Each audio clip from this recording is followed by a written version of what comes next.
remove problem creator. Don't look to the problems.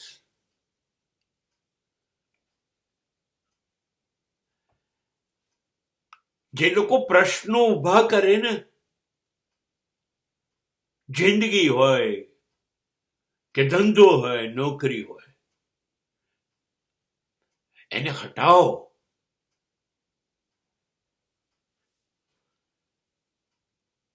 એ કેવી રીતે? મારી જિંદગીમાં વારે ઘડીએ નવી નવી સમસ્યાઓ ઊભી કરીને મને મુશ્કેલીમાં મૂકે? ના ભાઈ, તું મુશ્કેલીઓ ઊભી કર્યા કરે મારી જિંદગીમાં,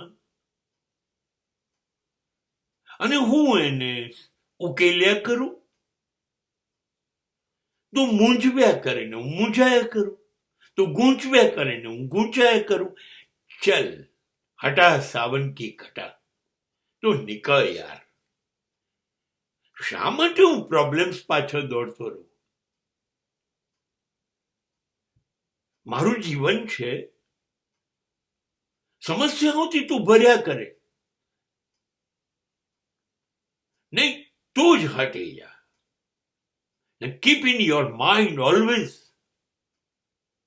એ ન હટતો હોય તો તમે હટી જાઓ. પણ જે માણસ જીવનમાં પ્રશ્નો ઊભા કરતો હોય, problems problems and problems, he is doing all this nonsense, અને આપણે સહન કરવાનું, અને આપણે ઉકેલ્યા કરવાનું. જિંદગી મારી છે, એને વેડપવાનો રસ્તો તું બતાવે. ના, એવું નહીં થાય. તમે ખાલી તમારો રસ્તો શોધી લો ને સરકાર. Bye bye.